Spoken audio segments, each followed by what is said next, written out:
foods that we eat, the sugar and the starches and all the fast foods, we're eating 99-cent chicken nuggets, and we're drinking 2-liter sodas for 99 cents. We're eating so much processed food. So we've drastically changed our diet and our lifestyle. So now our bodies are reacting to this. Not just prostate cancer, but all different forms of cancer, stress, hypertension, high blood pressure, all the things that we're dying from on an unnatural basis, I would say. You know, because I have known you for such a long time, I really want to make sure the audience is listening to this. All the life that I've known Al, he's been one of the healthiest. He's been cool. I think he's allergic to stress. Yeah. You got that right. You know, he's one of the coolest cats I ever known in my life. He always ate right. Martial artist, I mean, everything. And he'd be the last man to ever get sick. You know, I'm just like, I was in shock. And when we come back from our next music break, I want you to tell us how you really felt. How did you make it, Al? The age-old question. Sometimes I tell all my friends, sometimes all things are not to be explained. Some things just aren't. How do we make it? I don't know. That's what I'm saying. We just make it. That's who we are. But I made it because I just, saying in the battle between the cancer and me, it wasn't going to be me. There are probably more people after hearing that you had prostate cancer that were more upset than you were. Well, it's interesting. First thing I did was I got the scissors and cut the braids. I got the razor and shaved my head. Went back to the bald head I used to wear. Right. And when I came back to Chicago the first time, and everybody's, "Oh, Al, I'm so sorry to hear that the chemo took your hair out." I said, "Chemo? I had no chemo, but we make it, man. It's never really about the cancer. It's all about you." Well, tell us about your journey toward recovery. Well, it's interesting you say recovery, because if the doctor did not tell me that my PSA was high, and if they did not send me through the treatment options that I went through, and I didn't go back and forth, then I wouldn't even know that I had prostate cancer, because it was never my cancer. It was a foreign object or foreign disease that found its way into my body, and it became my job, my primary job every day. Waking up, going to bed, it became my job to get it out of me. That was it. But what I did was, and that was it. The attitude that I had was that, okay, well, we're all going to die. So far, I don't know anybody who's getting out of this thing alive, but if they do, please, give me a call and let me know how you're going to do it. But first of all, we have to realize that we're going to die, and I think we spend too much time worrying about when we're going to die and how we're going to die. We're so afraid of dying that we don't get a chance to actually live. And for me, that's never been the case. Coming up on the west side of Chicago and growing up and experiencing some of the things, I never thought about getting old. Never even thought that I would live to be, my age now. I won't disclose all of that right now, Lisa, because then it won't tell. How old QMS. Yeah. You used to take me to school and... Oh, yeah. Yeah, right. Okay. Let's not get carried away. Babysit. Yeah. Right, babysit. He was there when I was born. Actually, I'm a vampire. I've been living for 5,000 years. You don't think about that. If you talk to young brothers in the neighborhood, they don't think that they're going to get old. That's why they live fast, reckless lives. They're living for it now, and they call it real life. But when I came back and I started getting involved with the treatment options, after he told me that prostate cancer was there, and he said that he actually told me that the best thing for me was a radical prostatectomy. Okay, and you were just in the first stage? Yeah, stage 1, early stage. Yeah. Okay, that sounds like a radical mastectomy. Yeah, it is like a radical mastectomy. And when he said it, I looked at him like, okay. He said, we can fix this. You got early stage prostate cancer. It's not a problem. We can fix this. So did he want the job? Definitely. Because when I asked him, I said, well, can you explain it fully? He said, well, we just cut the prostate out with the cancer and throw it away. I'm like, okay, cool. Just like that? Just like that. Okay, well, if you cut out my prostate, you'll be removing something from my body, and I'm sure I need it, because if I didn't need it, I would have it. So how's that going to affect the rest of my body functions? And I think the problem that I had was his casual, old too laid back, definitely too casual attitude when he simply said, oh, you may suffer from erectile dysfunction and urinary incontinence. And everything changed that moment. And so, I mean, so that's really no problem. I mean, who needs erectile functioning?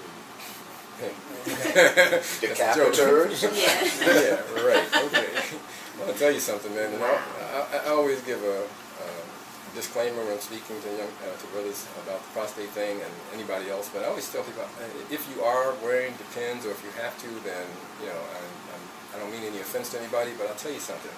When he said that, I looked at him like he had lost his mind, because I could not see me in my current state of mind and in my current health. I just couldn't see the diaper. And it's interesting because most people think about the erectile dysfunction, but for me, the concentration was on the diaper. And it just motivated me to say, no, we got to keep talking. So we sat down and we had a longer conversation. And I made him talk to me about IMRT, intensely modified radiation therapy, and we talked about Da Vinci and the robotic surgery. And he kept saying that all of them carry the same possible side effects. I said, okay, well, let's talk about some radiation on the other side. And he talked about all the different forms of treatment that they had, including the brachytherapy, which is the seeds that you talked about, I think, earlier, implanting the seeds. And that sounded like one of the best ones, but all the things that he talked about, he told me that they all carry the same possibility of side effects, which included the erectile dysfunction and urinary incontinence. And psychologically, it just, I'm sitting there and I'm like, dude, maybe I got to just keep this cancer and let it take me out. He said it's the slowest growing. Maybe it'll slow up and let me live another 5 or 10 years. We talked, and I said, I questioned him. I said, you mean to tell me that we're fighting wars across the world by computer? We're altering DNA, and we're cloning animals, and yet there's nothing better that you can offer me for this cancer other than something that's going to leave me with all those dysfunctions? And he actually said to me that, well, those are your options. And I said, okay, well, I'll let you know. And I went home, and I got on the computer, and I dug up, I typed in treatment options for prostate cancer. And everything in the world came up, and some things from outer space. And the one thing that came up that caught my attention was proton beam radiation therapy. And it sounded scientific and high-tech to me, so that caught my interest, and I opened it up, and it said, least amount of side effects, laser accurate within 1 centimeter, and blah, blah, blah. And I'm like, okay, this sounds like what I'm looking for. I said, but you know what? My doctor told me that the things that he said were available were my only options, so this must be some sort of experiment. But I kept on reading, and it talked about Mass General Hospital and Loma Linda University and MD Anderson in Houston. These are not, these aren't punk organizations. If they're doing all this stuff, then it's not an experiment. And I found out that this proton beam therapy had been developed in 1946. And the problem was that they had problems with the imaging. But then in 1991, Dr. James Slater, a physician over at Loma Linda University in Southern California, perfected the imaging technique. So excuse me, I hate to interrupt you, but my mouth is open, I have to close it, so I have to ask you this question. Why do you think your doctor didn't tell you about this? Well, let me just say this to you. Well, first I'll tell you that the treatment that I had, it was only available in 5 cities in the United States at that time. Okay. Rhode Island was not one of them. And as I continued to do my research after my mouth fell open, because the first thing I did was got pissed off at this dude. Like, okay, well, he told me that those things were my only options, and I'm sitting here reading this stuff. Because I went from being, like thinking that it was an experiment, and realizing that it wasn't, and then getting pissed off at him, and then, 30 seconds after that, I said, what, I don't have time to be pissed off at him, because it's not about him, it's about me. I've got to keep my focus on the, getting this treatment done. Then I contacted the American Cancer Society, the National Cancer Institute. I went into a serious research mode. First get diagnosed, all sorts of things go through your mind, from death to fear to ignorance, and you start thinking about the things you didn't get a chance to do, how it's going to affect your family, kids, and who you're going to spend time with, and whatever. So you go through all this craziness, but the bottom line comes down to you can't stop, you can't give up. You got to go and start doing what you have to do to win the war. Yeah, it's been four years going into the 5th year now, and you asked me how did I feel, and when I found out about this proton beam, that it had been around for so long and that it was effectively working since 1991, not just for prostate cancer, but for spinal cancer and for pediatrics and localized breast cancer. I mean, this thing is like awesome for me. I think I could be the poster child for it. And when I found it out, I sat there, and the first thing that came to my mind is, man, my doctor actually just lied to me. It wasn't like, I didn't ask him if there was anything else. He told me that the only thing that was available were the things that we discussed. And so I kind of lost a lot of confidence in doctors at that point. Well, while we were on break, Jesus Wayne asked a question. Jesus, do you want to pose that question again? Yeah, with such a serious outcome, prostate cancer, I was curious as to why more women who didn't encourage their male loved ones, their fathers, their uncles, their brothers, etc., to get this prostate exam. Or maybe females could partnership with their boyfriends when they get their breast checkup to make it a duo, and he get his prostate. It would help to assure that they would both be around for a while. I think that's a good question, Jesus. And at the beginning of the program, I kind of talked about the story that we heard about Adam and Eve and how women have been blamed for misleading men. And perhaps a lot of women hesitate to try to make suggestions to men. I really don't know the answer to that question, but I believe, Al, in your program, Time for the 99, you're seeking that answer. Barbara Giles-Tillman has joined us this afternoon. I joined Al in the 99 in order to help alleviate prostate cancer. Okay, now how did you get involved with that program, with Al?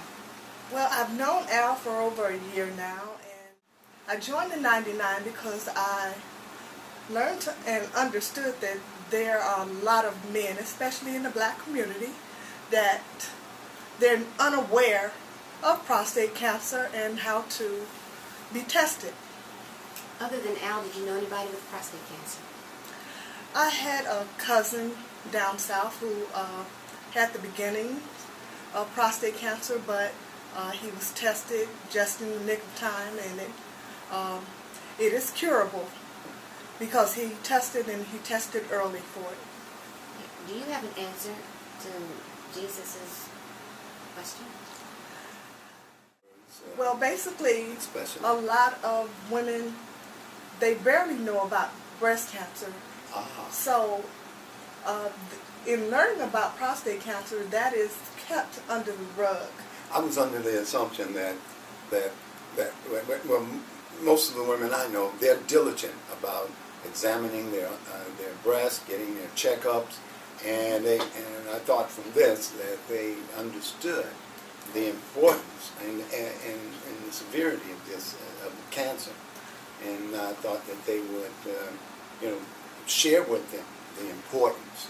Well, one thing is, yes, women do understand now because of awareness about breast cancer, but how many of them were told about prostate cancer? This was definitely kept up under the rug. So if we as women aren't aware of it, how can we inform the men of it? Because before I met Al and we got to talking about different venues, I wasn't very much aware of male prostate cancer. So you're saying we need more awareness about Most it, definitely. until it becomes on par with breast cancer. Most because definitely, right now, yes. it's kind of the best kept secret. Yes. I have a question for the gentleman in the house. Okay, when women, I'm going to preface my question with a statement. Women have opportunities at the beauty shop, at the nail shop, at work, wherever, to sit down and talk about things. And we have a tendency to share information. We'll sit down and ask one another, have you had a mammogram? Do men have the same type of conversation? You want to go first, or you want me? When we speak about it, it's kind of joke.